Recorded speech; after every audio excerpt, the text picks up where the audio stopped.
Good day, everybody. Thank you for joining us at this NSITSP webinar, part of our monthly series on managing your businesses better, and having discussions and questions and useful and actionable content.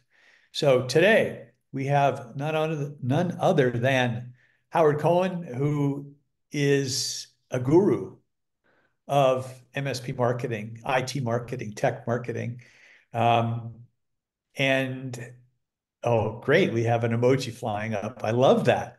And Howard's going to talk to us about lots of things related to services marketing, why it's not like product marketing, why automated marketing services miss the mark in a lot of cases. And I suspect that a lot of you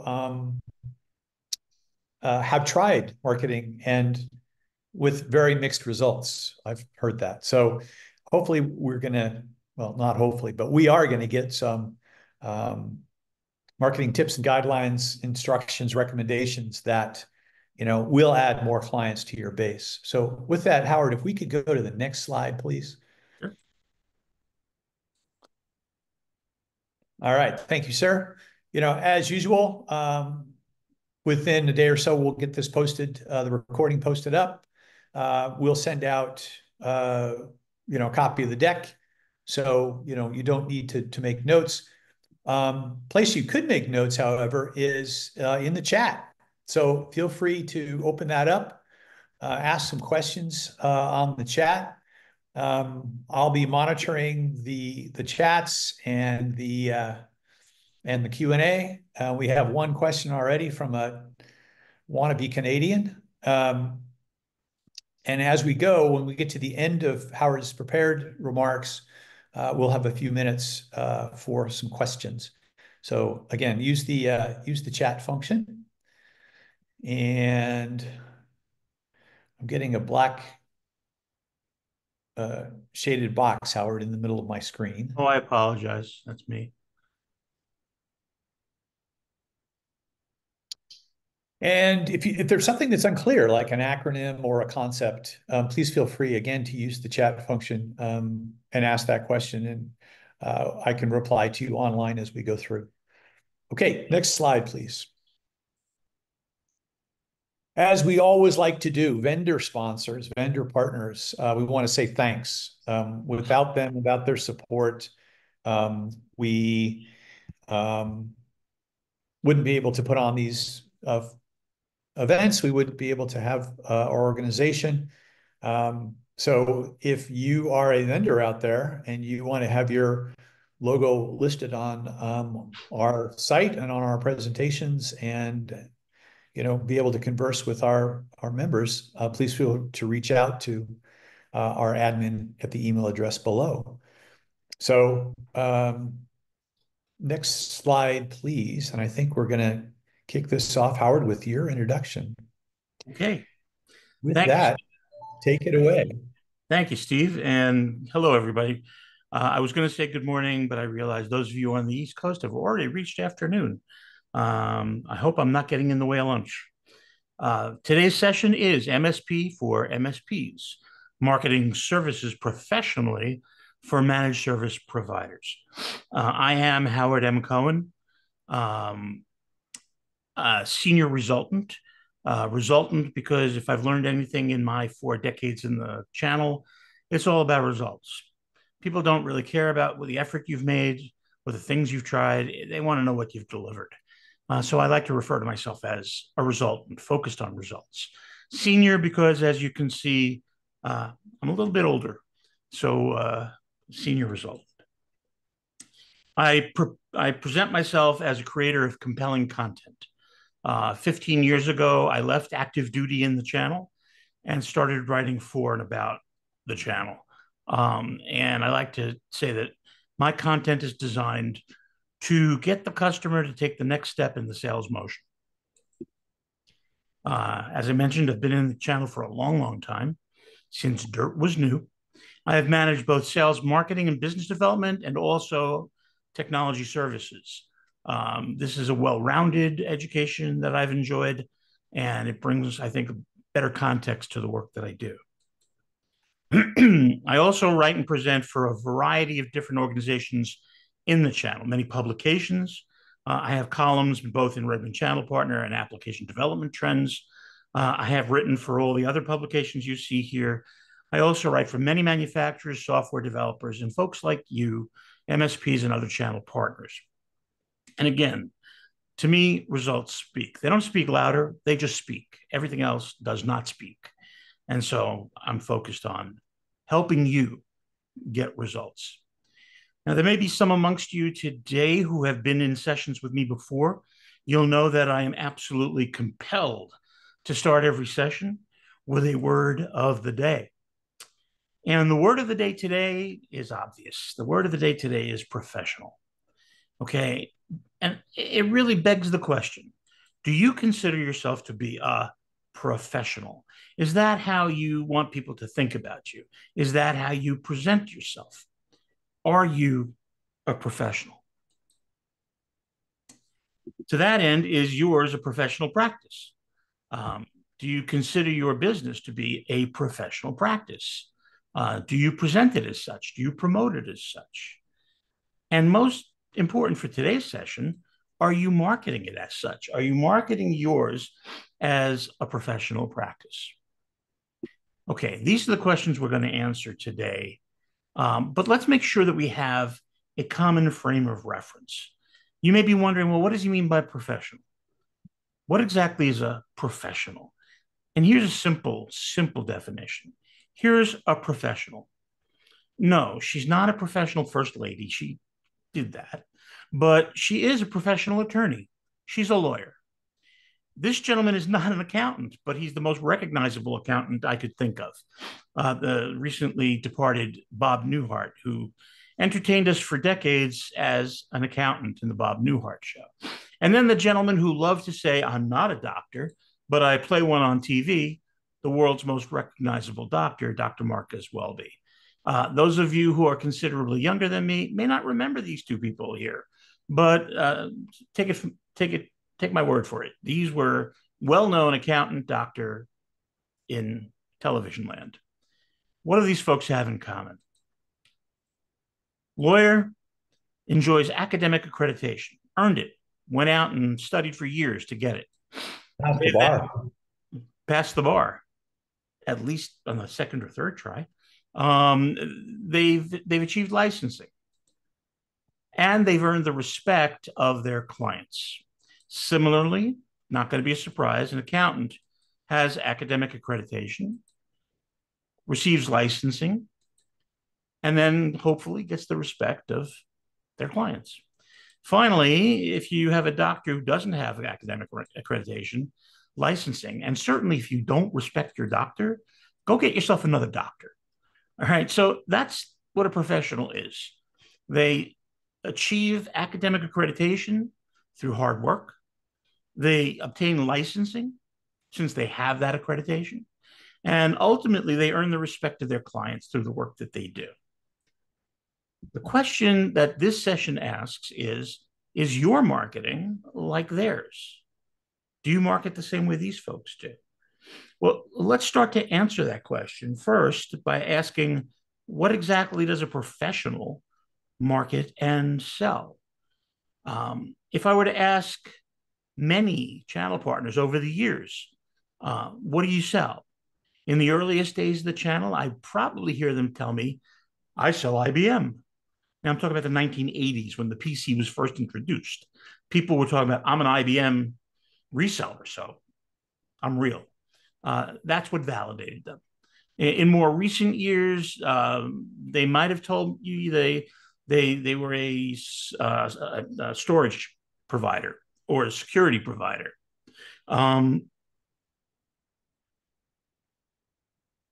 It gets better and better all the time, but the bottom line for all of us, to be as general as possible, the bottom line is we all sell our value. And make no mistake, customers buy value.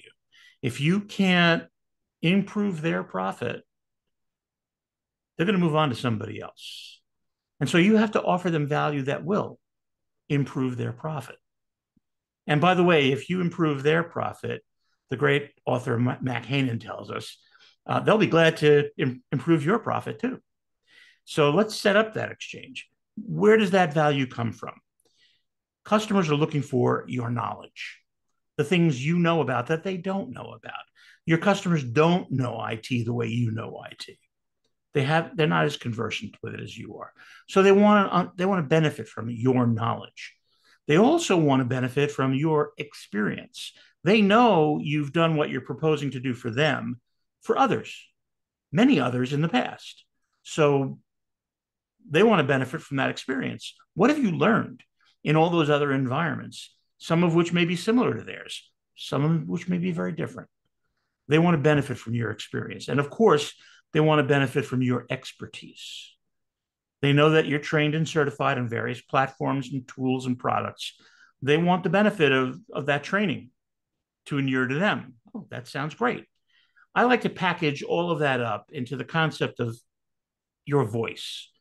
They want to hear what you have to say. They want to listen to you, learn from you, and benefit from what you can do for them. They're not coming to you to talk about products. Now, maybe they're going to say, hey, listen, I'm getting my kid a new laptop. What do you recommend? But that's incidental. Nowadays, they're not asking you which is the best server for me to use or whose storage should I use. You're not finding yourself engaged in conversations about the relative quality of different manufacturers' products. Formerly, before the MSP revolution, we pushed products. Vendors gave us market development funds, and we used them to help them push their products out to a waiting audience. And that was our business. And the more of their product we pushed, the more market development funds they gave us. And that was great. I mean, those of us who took really good advantage of market development funds had money to promote things that would get people to buy from us. And that was pretty good. However, we've now changed to a service-first environment. You're offering your services. That's where you make your money. You're not making margins on products anymore. So the MDF has basically gone away. But it's been replaced as we've replaced it. We've replaced volume with what we now say we sell, our value. By replacing volume with value, we changed the dynamic of the way in which we interact with customers. And vendors see this. Some vendors recognize that the value, this is an important concept to note down if you're taking notes. The value of your professional services also pulls products through for your vendor partners. And if you can find vendor partners who appreciate that, if you can find vendor partners who realize that that's true, you'll find vendor partners who are still willing to partner actively with you. They may even be willing to continue to provide market development funds and other assistance, cooperative marketing activities that will help you market. The difference will be that they're going to be helping you market you and what you can do with their products. Because again, make no mistake, they recognize that their products are useless until you get them working for a customer. So the value of your professional services goes to them too. Their products are useless without you. Find yourself the vendor partners who recognize that, and you'll find yourself the right vendor partners. Okay, so we now know what we're marketing. We're marketing our value, what we do, what we bring. How do other professionals go to market? And this is where we're actually going to go back to basics, strong fundamentals that I think have been lost in the crush of trying to promote so many products for so many vendors over so many years. And I'm going to introduce you to the most powerful and effective marketing tool ever. I really wanted to find a way to get an echo around that. Yeah, drum roll for that right? one. An echo would have been great. Yeah. But the most powerful and effective marketing tool ever. And I bet you that some of you have already guessed what it is. Others are guessing madly around what could it be. And I won't keep you in suspense. The most powerful and effective marketing tool ever remains referrals. somebody who likes what you do and the way you do it, telling somebody else about what you do so they can benefit from your services as well. First of all, there's nothing more credible. When somebody hears from somebody they know that something is good, they already have trust with that person. When they look at a bingo card that you sent them, or a fax blast, or an email blast, or whatever it was people are telling you to do, they don't know who you are. They don't know where that's coming from. They don't know they can trust it. But when their friend comes to them and says, listen, I know you're having a problem with that. Why don't you talk to the guy that I use? They're sharing their resource, and that resource is you. So you want to get more referrals. Now, the New York Times tells us that 2/3, think about this, 2/3 of customers, new customers, come from referrals. So I guess that validates my statement. 2/3 is more than everybody else, probably more than everybody else combined. And so 2/3 come from referrals. 30% of referrals turn into a purchase. They convert to a purchase than other leads. 30% more likely. And going long term, those customers, over the lifetime of your relationship with them, the CLV, customer lifetime value, is 16% higher on average. So you get more leads, more that turn into customers, and you get more profitable customers. Referral is the number one tool. So how do we obtain referrals more effectively? First and foremost, networking. Actually, I guess first and foremost, and I don't have it in the slides because I personally gave up hope on it a long, long time ago. I frequently, when I'm giving sessions, ask the people in the room, how many of you have asked for a referral in the last month? Show Almost. of hands. Show of hands in the Q&A section. Oh, gosh. Oh, yeah. Okay, great. Good idea, Steve. How many of you, if you have asked for a referral in the last month, tell us. Raise your hand. And that would be interesting to know.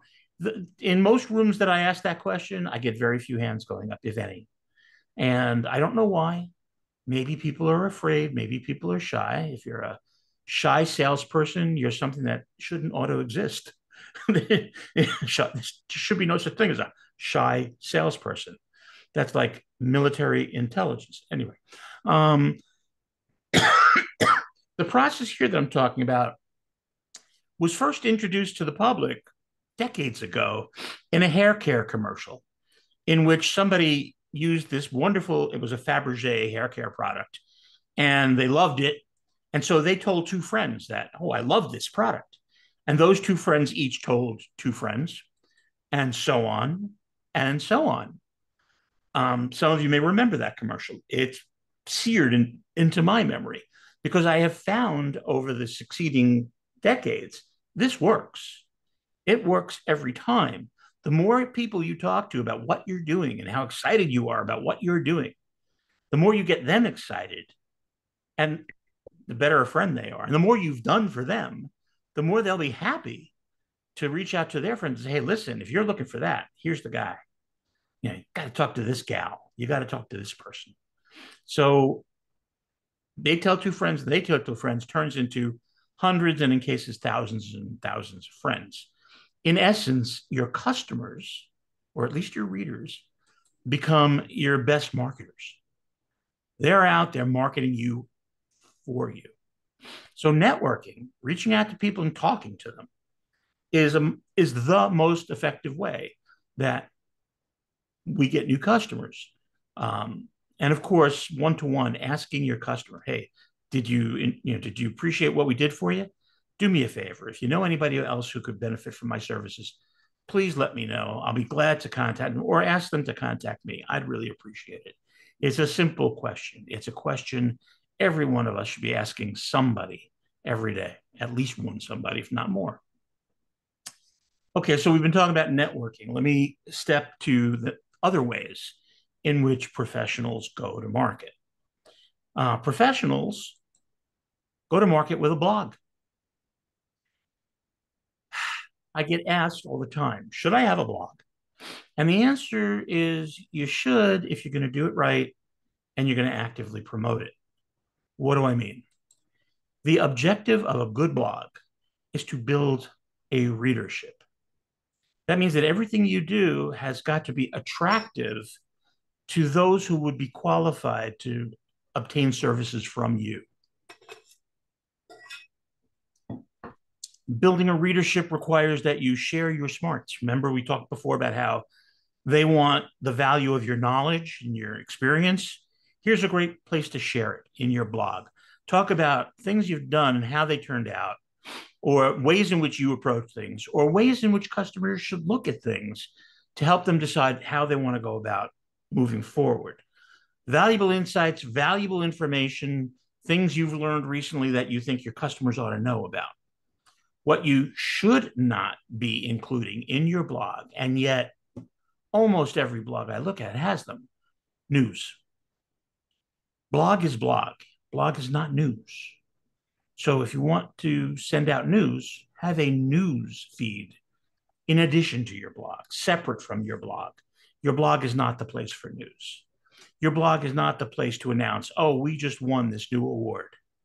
Nobody cares. Unless they know you well, they don't care. So new readers will just say, oh, this is nonsense. They won't come back. You will lose readers if you're posting those things on your blog. Blog readers expect to learn something when they come to your blog. The good news is, if you're talking about stuff relevant to what you do for a living, ultimately those readers will each convert into customers. You will eventually be saying something that resonates with each of them. If you never say something that resonates with them, that's not a customer. That's not somebody you're ever going to do any business with. So don't worry about it. But if you're talking about the stuff you do and you're attracting readers who are really interested in the things you do, you'll say something soon that will get them to take your call to action, your CTA, and reach you. And make sure it's easy for them to reach you. Make it really simple. Your CTA should be a simple, easily accomplished thing.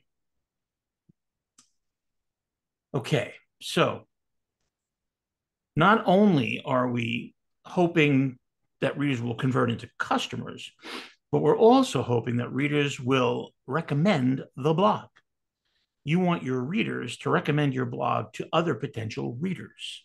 And this is very, very important because it's a great way to keep building your readership. You do this and you are literally automating and routinizing marketing for referrals and marketing of referrals. So this is key. I'll tell you, it's key because there are still too many people who are trying to rise above the noise. I hear that phrase all the time. I hear marketing companies telling you, we can help you rise above the noise. And I'm here to tell you they're lying. They're wrong. There's too much noise. There's just too much noise out there now. So you don't want to try to rise above the noise because it's not going to happen. Don't try to rise above the noise. Instead, cut through the noise. Cut right through the noise. Reach out to the people who are reading you, who enjoy reading you, enjoy learning from you, and say to them, please, if you would, tell 3 of your friends, and they'll tell 3 people, and so on and so on and so on. Cut through the noise by getting people to recommend your blog to others. Okay, that's one good way in which professionals are leveraging blogs to get more of their smarts, their value proposition out in front of potential customers. Another way is to establish your thought leadership through public speaking. There are many associations in your area. There are many groups of all kinds. If you're a global organization, there are certainly global associations, all kinds of organizations that if you offer to speak at their next event and you're not charging a fee, wow, would they love to have you. Everybody loves free content. Publish in local papers and other publications. Publications love free content. Their budgets are tight. right? They can't sell as much advertising as they used to. And so when somebody comes and says, well, here's my content for free, just publish it, you're getting out in front of their readership, and it's not costing you or them anything other than the effort to get your content to them. Your content may be you speaking in front of people, or it may be you publishing your, maybe even your own blog posts, publish them elsewhere. Not a bad idea. The one thing that I recommend to every professional is participate in as many associations as make sense for you. You're here today because of the National Society of IT Service Providers. There's an acronym that you should definitely know what it stands for. Well, the NSITSP, with over 1,000 members, represents 1,000 other people you can be working with who offer services that are similar to yours. So you may want to work together. In fact, this is the next way in which professionals market. Partner with others who also serve your customers. Technically, it's referred to in marketing as adjacency. But basically, if you're a security provider and you have a customer who's looking for a new ERP system, you will find somebody who knows how to do that at an NSITSP meeting. You will find them in the NSITSP directory. Not that you won't find them in other organizations' directories, you will. But NSITSP, I feel personally, is attracting a higher level of player who you can feel more comfortable putting in front of your customers. My attitude, my opinion. So join industry associations like the NSITSP and find other providers who can provide the services you don't provide. I know of many groups of IT service providers who have banded together and cooperatively market amongst themselves. They each offer a service that's complementary to the others, and they share customers, they share leads, they present events together, they do all kinds of marketing activities together, and a rising tide floats all boats. So it works. Think about partnering with those who also serve the same customer you do. Another way, we talked about blogs before, consider offering white papers. White papers are a great way, a longer form way to show and share your knowledge, your experience, and your expertise, your voice. Get your voice out there. Now, one of the things you can do in a white paper is talk about the technologies that you provide, the technology you support. Another thing you can do is profile the things you've done. Perhaps the most credible marketing tool in the world is a customer success story, or some people like to call it a case study. Well, that's great. That's great. If you can tell new prospects, here's another customer that looks just like you, and they had this problem. Is that familiar? You've probably had problems like this yourself. Well, here's what we did for them. We did this.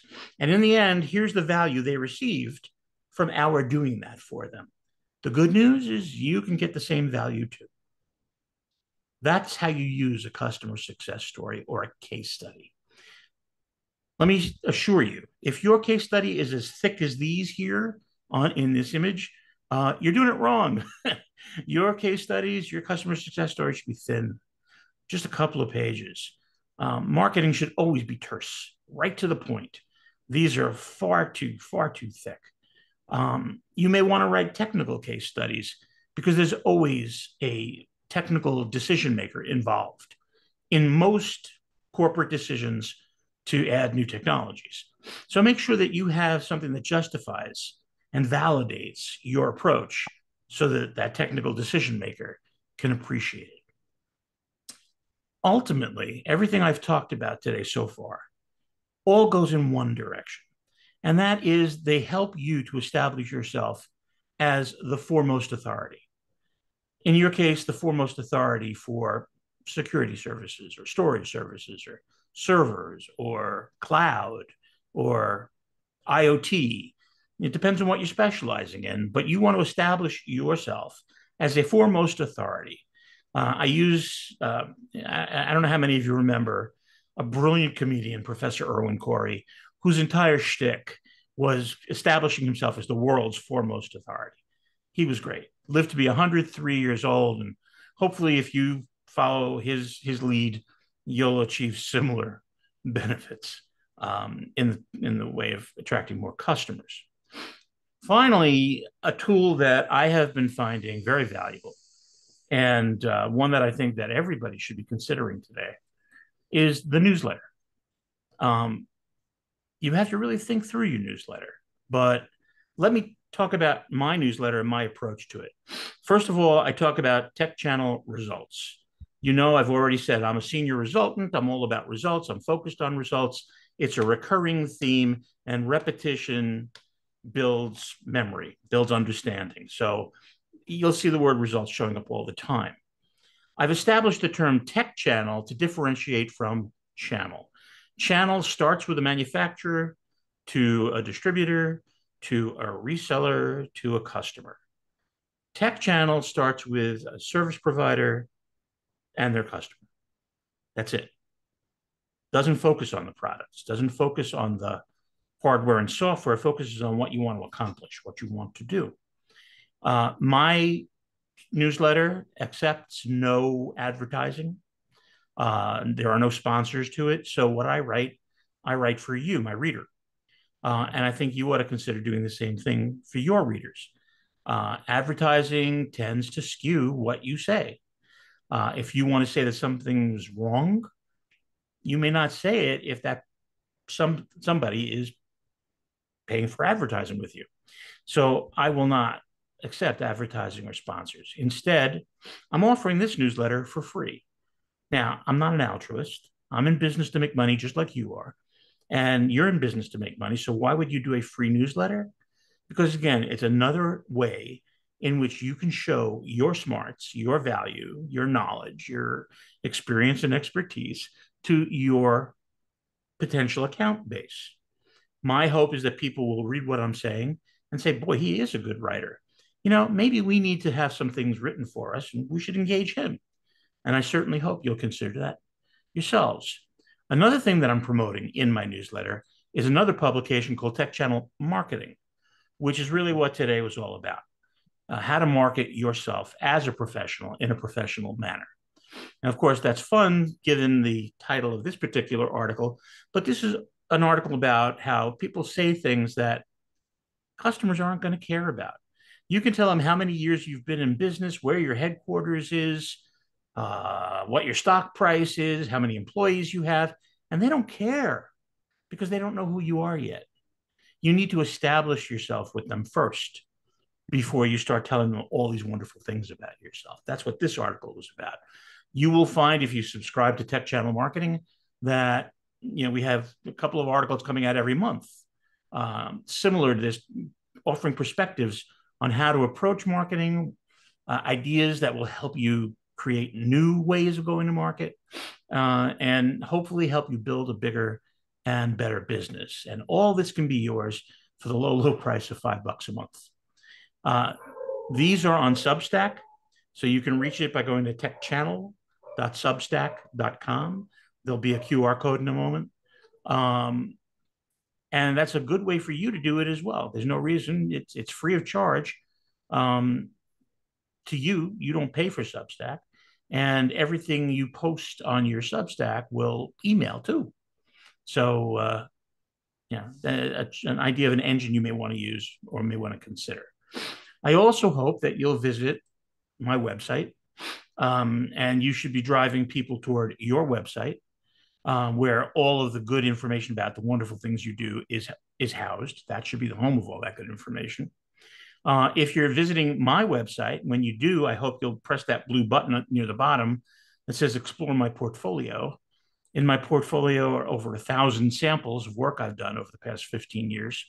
White papers, articles, blog posts, webinars, videos, a whole bunch of stuff. And so that will hopefully validate that I am the writer I say I am. When people ask me why they should engage me, I tell them, please go to my portfolio. let the work speak for me. And actually, that's what I'm suggesting you do as well. Let your work speak for you. With that, I'll remind you that networking requires that you remember the more good you do for more people, the more good somehow finds its way back around to you. Do some more good for more people, good will return. I've lived this for 50 years, and I'm here to tell you it's the nicest way to live, and it really works. The QR code is down there. I will now give you not enough time to scan it. But again, techchannel.substack.com. It will get you to both of those publications. And with that, Steve, have we generated any questions? We have generated some questions, and I think they're good questions, and I've got a list of them. So let's start with creating a program around referrals. How do you turn that into a habit, right? Do you set your calendar every day to do it? Do you build it into your messaging, your marketing, your training, your website? Yeah, What are some ideas around building a program using referrals? there are a number of different answers to that question. For yourself, yes, it should be in your to-do list for every day. It should be a recurring it should be a recurring task every day that you have to check off to finish. And if you get to the end of the day and you haven't done it and you see it sitting there, it should bother you. For managers, I always counsel sales managers. They all talk about, so what deals are you working on? How likely is each deal to close? What's the likely revenue from that deal? Oh, all those things are wonderful. But when I managed salespeople, one of the things I ask them every day is, what new referrals have you achieved? Who'd you get them from? Who are they? What have you found out about them? Have you been able to reach them? I value referrals, and I still do value referrals as much as I value sales. I'm known for asking the question, what's the most valuable thing you receive from a sale? And everybody answers commission, and they're wrong.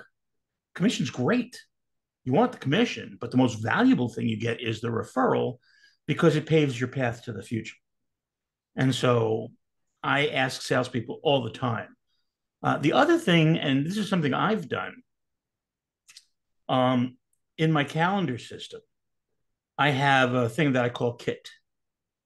KIT stands for Keep in Touch. And everybody that I want to keep in touch with gets added to the KIT list. And I move the KIT items forward in my calendar every time I hit them. So I hit a KIT item, I call that person, hey, how you doing? How are the kids? What's new? Remember me to your friends. And then once I've spoken with them, if we establish that we want to speak again soon, I move it to that date. Otherwise, I move it a week out, 2 weeks out, a month out, a quarter out, depending on the individual. This way, I have them all in my calendar. And I'm a slave to my calendar. I have calendar religion. And KIT has just kept me in touch with all the people I want to keep in touch with. Again, any device that you put in place is only as good as how you execute on it. It is easy to get to that KIT item and just move it and not make that call. Yeah. But the only person you're hurting is yourself. Yeah. So from a system and process perspective, if you've got a CRM system that you're tracking leads through sales, one of your steps absolutely has to be ask for the referral, right? Absolutely. But again, this is just experience. One of the hardest things I have found to do is to get salespeople to update CRM. Yeah. They're allergic to it. They just don't want to be bothered because they don't know what's in it for them. We don't show them. If you update this, you get this kind of help, this kind of help, this kind of help. If we were to do that, they would get religion about CRM. But in today's world, we don't do that very well. And so CRM is not a place I look. Literally, everybody has to look at their calendar. I mean, they don't have to. There are people living on the streets who don't look at their calendar. Yeah. And that's how they ended up living on the streets. But in the IT world, they do look at their Yeah, calendar. everybody looks at their calendar. So people tell me the inbox is dead, and I say, no, not so much. Everybody looks at their inbox every day. I want to Okay. be in their inbox. So next question, um, blogs, right? What are some ideas around promoting the blog? So yes, you put it in your newsletter. Yes, you put it on your signature line on your email. Are there some other ways that you can promote it, and in particular to your um, target prospects, right? The prospects you've identified as who you want to go after. Mm-hmm. Okay, so I'll put this in the framework of the way I do it with clients. Um, Literally everything I publish, wherever I publish it, I send out to, at this time, there are 62 different LinkedIn groups that Mhm. I post a small post on with a link back to the article and some attractive photograph that suggests to somebody that they may want to look at this. 62 different groups. I typically get a few hundred to a few thousand hits for each one. People, I mean, not for nothing, but inside these 62 groups, I did a hash count. There are well over 3 million LinkedIn members that will now see my posts. So I get 100 or a couple thousand. It sounds like a good number. It's a small percentage, but it's a numbers game. It's all a game of big numbers. So that's one way in which I do it. And by the way, for those of you who are saying, oh, nobody lets you do that anymore. There's no engine that'll distribute out to the groups. That's true. You need to use your two hands. I have all of those 62 groups in one bookmark folder, and I simply create the post on my LinkedIn wall. I then copy the link for that post, and I go to each of those 62 groups and paste it in manually. Paste it in. 62 of them takes me about 12 to 15 minutes. Worth every penny. Um, I do the same thing with Facebook. I don't expect as much return because I don't see business related people um, going to Facebook as much. But I will say this: the name of the game is in identifying groups that are relevant to what you're writing about. And if you Right. can find those and you can post on those groups, then you're finding readers who will be interested in what it is you have to say, and it'll be pulling them to there. Just remember, every time you post a blog, you need a CTA that includes here's how to reach us. And by the way, if you like what you read, share it. Yeah. Last question from the audience was about direct mail. So have you ever used direct mail? It seems like an old technology, but maybe it's making a resurgence. What's And old is what's old is new again. and do you have to do it a lot so that you get your message across? Mm. Same audience. So, of course, this is going to force me to discuss nurture marketing. Um, Nurture marketing was invented by a wonderful gentleman by the name of Jim Cecil, who passed away a few years ago, was a dear friend of mine for many years. And Jim's theory was you can't clounce people over the head and get them to buy from you. You have to go in gently. And so Nurture started always with a simple presentation of information. He adhered to the same philosophy I do, which is you want to give away some of your smarts to show people that you have the information, you have the knowledge and the experience they're looking for. And then don't ask for anything. And in each of those messages, offer up some high value asset, like a white paper or a video or something that the reader can go to.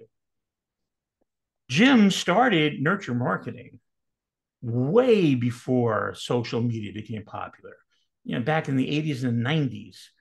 And what he did was it was all direct mail. He invented a concept that I absolutely love and still take advantage of occasionally. I wish I had the time to do it more. He invented what's called bumpy mail. Bumpy mail. Bumpy because when you hold the envelope in your hand, there's something in it and you feel it and it's bumpy. It's like, what the heck is that?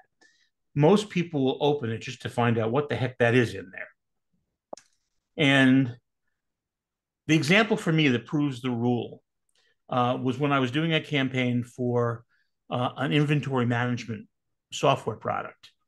And the letter that I included in the bumpy mail said, the fact of the matter is that no inventory management, including our own, can accurately predict how much customers are going to buy of any given product for you.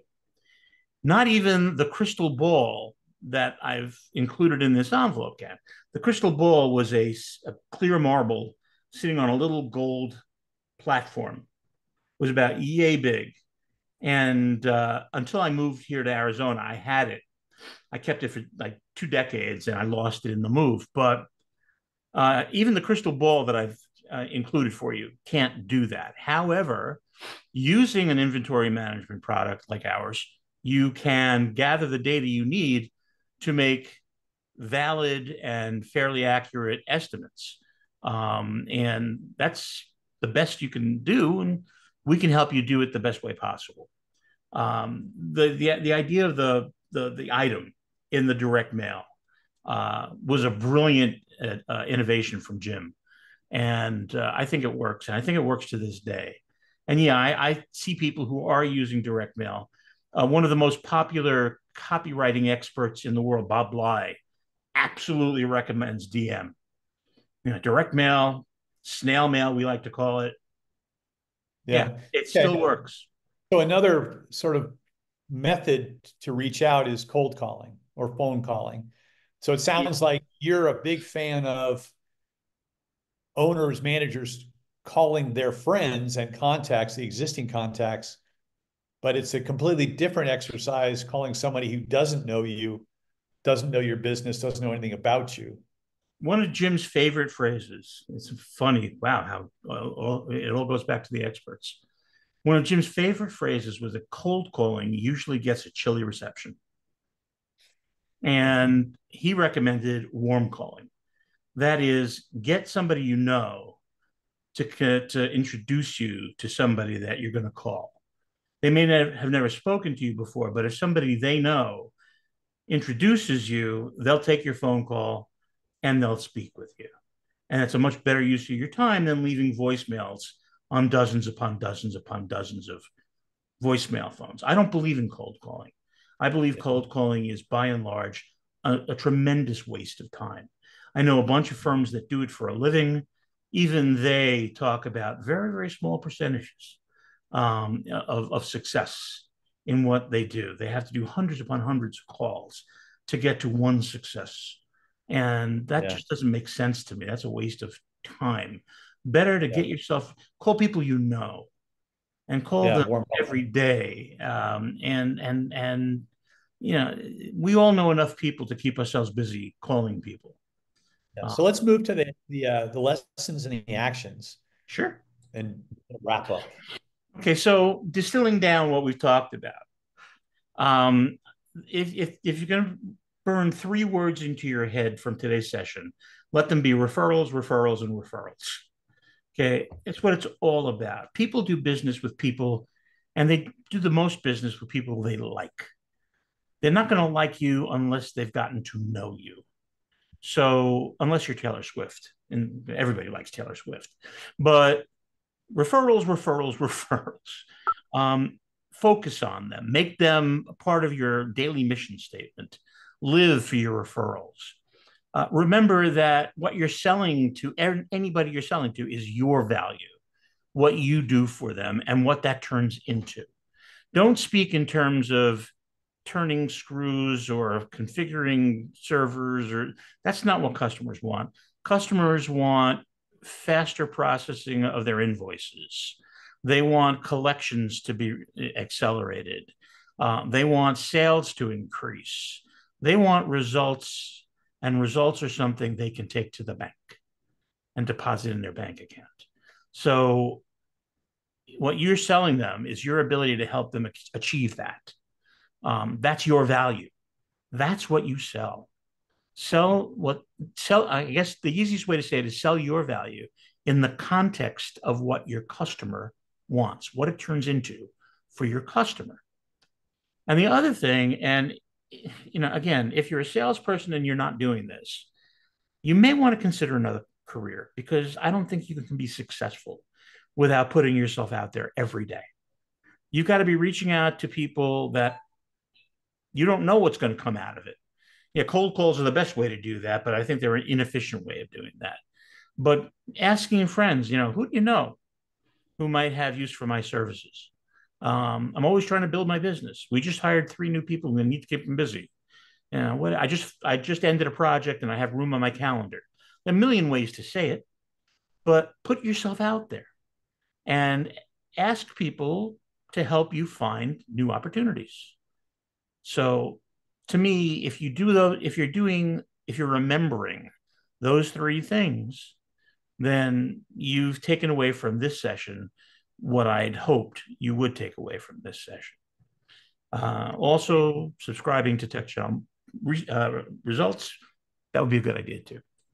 5 things to do tomorrow morning, and really every morning. Define your value. Now, you may think, no, it's not tomorrow morning. I should have done it already, right? I think you need to define your value every day, because I think the way you interact with the world changes every day. New things happen. The world itself changes. So you need to make sure that your value is aligned with what customers are looking for every day. You may want to call a couple of customers in the morning and talk to them about what they see changing in their market. Weave that into your value proposition. Good thing to do on a regular basis. Every day, you should be identifying customers who might have referrals for you. You have 100 customers. If you're calling them every day, you'll call them at least 3 times, all of them, in the course of a year. Okay. Reach out to those customers and ask for those referrals. That's the harder part. Once you've identified who they are, give them a call. How's it going? Have you learned anything new from what we did together? Are we any closer to figuring out what the ROI was? Because that's always a question. Yeah. And then ask, I'm looking to expand my customer base. I'm just wondering if you can think of anybody that who might benefit from my work. Yeah. Not a problem. Most people will want. It is more blessed to give than to receive. It's true. People love to give, so let them. Give them the opportunity. Great. It's fantastic. And then, Wrapping up. okay, real quick, say hello to at least a few good friends every day. Not for nothing, it'll give you a good break. And then remember to pay it forward. Provide referrals for other customers. I'm sorry, for other partners you've worked with. Right. Exchange them. Cool. Very good. All right. So while I'm talking about this, launch the poll. So if you could all reach out and let us know how you heard about the webinar, that would be great. Let me do a couple of announcements. NSITSP elections. We have candidates. They're on the website. The voting is starting in the next couple of days. So watch your email. Make sure that your NSIT email is in your whitelist folder in your inbox so that it's not being in your spam. So move it from your spam into your inbox so that you're getting our emails. We have candidates for all of our committees and our board of directors. This is really important because it drives the direction of the organization. The Professional Development Committee is a new committee about how to make all of us more professional. So that particular committee is really important. What else? And exciting. Yeah, next webinars. We have CMMC, so cybersecurity topics in October. So it's going to be the second Wednesday. It's going to be a little later in the day. It'll be noon Pacific and 3 p.m. Eastern time. But that's coming up, and we'll get you emails on that. And then the next webinar in November is scheduled as well. So it's all about how to leverage your professional development to create your reputation, build your reputation, and get that out in front of your prospects and your customers. One of the questions I wrote down was, how do you leverage your education, your degrees, your success? How do you tell stories around them? So we have definitely fodder for more topics. Speaking of that, I'm going to end this poll and then just ask for suggestions for future topics. So if you have any suggestions for other events, other topics for the webinars, please use those. And see if I can get this to work again. Oh, here we go. Hitting the wrong button. Here we go. And so can I launch this? No, it's not launching that. Stop sharing. There we go. There we go. There we go. All right. If you have any comments for us, please feel free to share your comments in that. Howard, next slide. Let's go to the end because we've got all of 2 minutes. We've used the 60 minutes productively. If you want to share, watch NSITSP content, view either this webinar or prior discussions, they're all up there. We had some fantastic sessions over the summer on hiring and managing and motivating your employees. So I, think those are really worth time. And then one more slide. I think we're at the end. Just keep going. That's where you'll find the recording. And there he is, our man, Howard Cohen. Howard, thank you so much. Thank you, It Steve. was fun. It was educational. It was really interesting. I have 2 pages of notes for further questions that I'm going to shoot your way. I guess I'll talk to you later. Yeah. Everybody on the session today, thank you for your time. We appreciate you spending your time with us this morning and afternoon. And let's stay in touch. Please come to the website, share comments, let us know your feedback. It's all very, very productive, helpful, and we're glad to have you here. So with that, I'm going to end the recording and wish everybody a great day, a great week, a great weekend, and we'll see you next time.